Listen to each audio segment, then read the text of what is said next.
السلام علیکم ناظرین، آپ کا میزبان اعجاز راجہ ایشو ٹوڈے کے ساتھ حاضر ہے۔ ناظرین، جیسا کہ آپ جانتے ہیں کہ اگر ہم اس وقت پوری دنیا کی جو نظریں ہیں وہ پاکستانی سیاست پہ لگی ہوئی تھی، عمران خان کی حکومت جا چکی ہے، نئی حکومت آ چکی ہے۔ اب نئی حکومت سے لوگوں کو کیا توقعات وابستہ ہیں؟ کیا یہ لوگ چل پائیں گے یا نہیں؟ عمران خان صاحب بھی لوگوں میں جا چکے ہیں، عوام میں جا چکے ہیں، اس کا کیا نتیجہ اخذ ہوتا ہے یا کیا رزلٹ آتا ہے، یہ تو آنے والا وقت ہمیں بتائے گا۔ اور انہی تمام تر باتوں پہ گفتگو کے لیے آج میرے ساتھ تشریف رکھتی ہیں یونان سعادت، جو کہ پاکستان تحریک انصاف کی ایک سینئر رہنما ہیں۔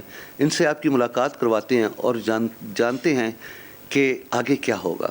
السلام علیکم میڈم۔ جی وعلیکم السلام۔ میڈم، سب سے پہلے یہ بتائیں کہ اگر ہم پی ٹی آئی کی بات کرتے ہیں تو پی ٹی آئی کو آپ نے کب جوائن کیا اور کیوں کیا، اس کی وجوہات کیا تھی؟ پی ٹی آئی کو بیٹے ہیں 2014 میں جوائننگ دیا، پی ٹی آئی میں آ گئی۔ اس کی وجوہات یہ تھی کیونکہ اس سے پہلے تو میں ڈیولپمنٹ سیکٹر میں تھی، ڈیولپمنٹ سیکٹر میں کافی میں نے بڑے پروجیکٹس کیے پورے پاکستان لیول پہ۔ تو اس میں یہ تھا کہ ہاں، عوام کے لیے تو ہم کام کرتے تھے، لوگوں کے لیے کام کرتے تھے، لیکن میں چاہتی تھی کہ بھئی جی ہم حصہ بنے کسی پولیٹیکل اس کا پلیٹ فارم ایسا ملے جہاں سے ہم ایزیلی لوگوں کو فائدہ پہنچائیں۔ ٹھیک ہو گیا۔ تو کام تو ہم ویسے بھی کرتے ہیں۔ وہ جتنے پولیٹیشینس تھے وہ آتے تھے میرے پاس کہ پروجیکٹس ہمیں چاہیے، تو میں ان کو دے دیتی تھی، ان کے ساتھ ان کے حلقے میں، ان کے علاقے میں، ان کے لوگوں کے لیے کام تو کرتے تھے۔ بٹ یہ تھا کہ کچھ تھا کہ بھئی ہم ڈائریکٹ جو ہے پالیسیز پہ بھی کام کریں اور لوگوں کے لیے بھی کام کریں اور پریکٹیکل گراؤنڈ میں آ کے ڈائریکٹ عوام کے ساتھ ہم کام کریں۔ تو یہ تھا میرا ایک جذبہ۔ تو 2014 میں جب عمران خان صاحب نے شروع کیا اپنا، دھرنے ہو رہے تھے اس وقت، تو ان کے دھرنوں کے دوران جو ان کی سپیچز تھے وہ تقریباً ان کا مینیفیسٹو، ان کا جو ان کی سپیچ تھی، ان کا موٹیویشنل جو انداز تھا، لوگوں کو جو وہ موٹیویٹ کرتے تھے، ان کو اویئرنیس دیتے تھے، تو وہ تقریباً ہمارے پروگرام سے ریلیٹ کرتا تھا۔ ٹھیک ہو گیا۔ تو ان کا ایک اس وقت وہ زور دیتے ہیں، اس پہ فوکس کرتے تھے کہ بھئی ڈیولپمنٹ انسانوں کی ہوتی ہے، انفراسٹرکچر سے کوئی ڈیولپمنٹ نہیں ہوتی ہے۔ تو وہ ٹرو بالکل یہی تھا کہ آپ انسانوں کی ڈیولپمنٹ جو ہے وہ میٹر کرتا ہے قومیں بننے کے لیے۔ تو نیشن اسی طرح بنتے ہیں کہ جی وہ پہلے عوام کے اوپر فوکس کریں۔ تو یہ روڈز اور یہ پل اور یہ تو انفراسٹرکچر ہے، یہ تو ڈیولپمنٹ اس کو نہیں کہتے۔ ٹھیک ہو گیا۔ تو میں تقریباً ان کا جو ان کے سپیچز تھے انہوں نے متاثر کیا۔ میں نے کہا یہ تو پلیٹ فارم بہت اچھا ہے، یہاں سے ہم تو جو میرے کام ہے، جو میرا ابھی تک جو میرے ایمز ہیں، آبجیکٹیوز ہیں، وہ ان سے کافی ریلیونٹ تھے۔ تو میں نے کہا کہ بھئی جی پلیٹ فارم اچھا ہے، مجھے جوائننگ دینا چاہیے۔ سو میں نے جوائن کیا پی ٹی آئی کو۔ اچھا، آپ کہاں سے ہیں بیسیکلی؟ بیسکلی جی بی سے میرا تعلق ہے۔ اچھا، میں اگر جی پی کی بات کرتا ہوں تو وہاں آپ کیا سمجھتی ہیں خان صاحب نے اس کے لیے کیا کیا، اور وہاں کے اگر مسائل کی ہم بات کرتے ہیں تو وہاں بیسیکلی مسائل کیا ہیں آپ لوگوں کو؟ گلگت بلتستان میں مسائل تو خیر وسائل ہمارے پاس بہت زیادہ ہیں، اور اگر میں بتاؤں تو مسائل بھی ہیں، لیکن اگر ہم وسائل کو یوٹیلائز کریں تو مسائل خود بخود حل ہو جاتے ہیں۔ تو جب سے پی ٹی آئی کی حکومت آ گئی تو اس میں پھر عمران خان نے بڑا وہاں پہ ایک ایسا موقع دیا کہ لوگ جو ہیں صرف پہلے تو دو پارٹیز کو دیکھتے تھے، یا تو نون کی طرف جائیں یا تو، کیونکہ ان کے پاس آپشن تھا نہیں تھا، اور پیپل پارٹی کا تھا۔ پیپل پارٹی نے اپنے 30 سالوں میں حکومت تو کیا، لیکن گلگت کے اندر کوئی ڈیولپمنٹ نہیں ہے، نہ لوگوں کے ہاں ایک نام دیا صرف کہ جی بی کا نام دیا، اور لوگ بیچارے جو ہیں ان کے پاس کوئی آپشن تھا نہیں، تو اسی سے خوش تھے کہ بھئی جی پیپل پارٹی نا۔